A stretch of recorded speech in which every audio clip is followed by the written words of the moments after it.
Hi, this is Shane Davis. It was a sunny October afternoon when I had the pleasure of visiting George Wingard in Oregon. With me were my son Kerry, my longtime friend Ted Reich, and his son David. George Wingard is an amazing person who collects automobilia as well as old race cars, and it was fascinating to hear his comments. His son-in-law, Pat, also adds his comments. There's another big bore Mercer, and I didn't think it was an Eli car. The one that was at Pebble a few years ago. Yeah, it was Eli. It was, okay. The yellow one? Yeah, and it's a pale yellow? Yeah, but it was supposed to be red, and he got, And I've got it, I bought his car, but I'm not sure Okay. when that is. and I'm redoing it completely. They're, It was the, L-head. that's right, the special race car. Forgot about that. and what is that, 5 main bearings on that one? I hope so. The Delta? Uh-huh. Yeah. And this is This is just three. Just 3, but they're 3 like big that ones, big. yeah. More bearing 3, there's surface more than bearing modern surface in Honda. one of those. What's than- the displacement? 450 cubic inches. Mm-hmm. That's why they call it the 45. Okay, And the regular Mercer, which is over here, is 300. yeah. So it's the same chassis, basically. 2 inches longer, This but guy the is. same weight. This one or that one is longer? This is 2 inches longer. That one is, This one. Give it yeah. a little more control. 45 2 inches longer. Well, the engine's so big, and then they see this. It was a great surprise when George offered each one of us a ride in his 1913 450 Mercer, and I was to be first. Kerry, Ted, and David were to follow. A thrill of a lifetime.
What an amazing ride.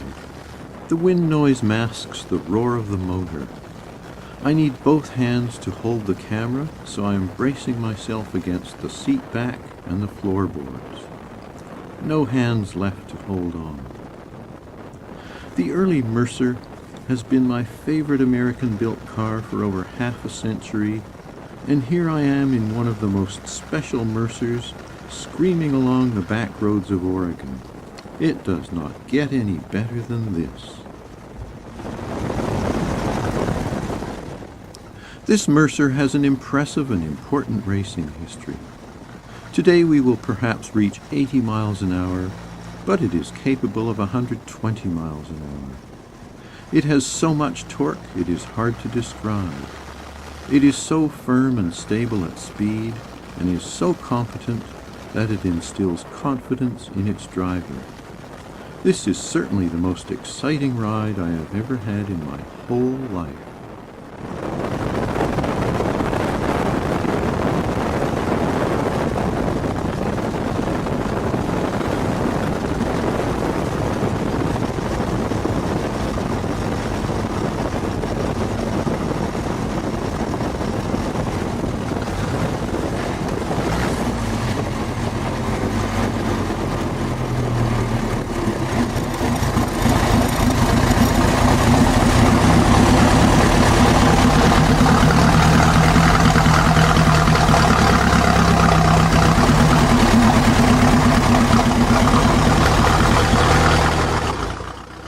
George Wingard has brought this Mercer back to life to the way it was originally, as he has done with all his other old cars.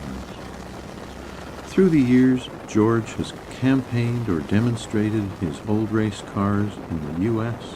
and many countries around the world. In my estimation, George ranks alongside other great men such as Barney Pollard, Henry Austin Clark, Ralph Stein, and Peter Helk. But George is more than automobiles. He was a builder-developer, a former Oregon State Senator, a published author of politics. He achieved his master's degree in anthropology, specializing in archaeology.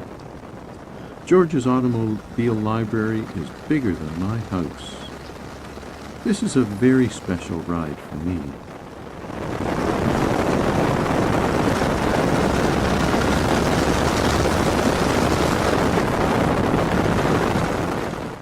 The 450 Mercers began life in 1913 and were competitive until 1916 when they were phased out.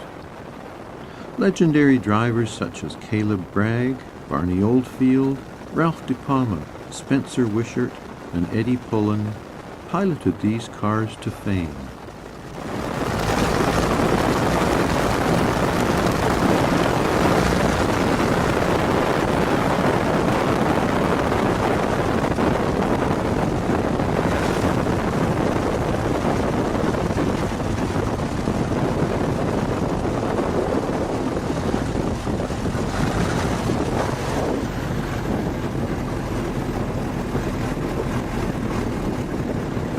Guys should be waiting out the road, but I guess they can't figure it out.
George, that was a real thrill. Thank you very much. Well, if we hadn't had this day, I wouldn't have done it. Well, unbelievable surprise and treat. We didn't have a day like this. Yeah. Well, thank you. Yeah. Yeah. Yeah, Rough handbrake. duty for you too. And so the 450 Mercer is put to bed to await another exciting outing and impress even more enthusiasts. Each one of us who rode in the Mercer was thrilled by such an unexpected treat. Without helmets, we all gained a new hairstyle, that windswept look. Many, many thanks to George for his generosity of sharing his time and knowledge. This is a day which will always remain in my fondest memories.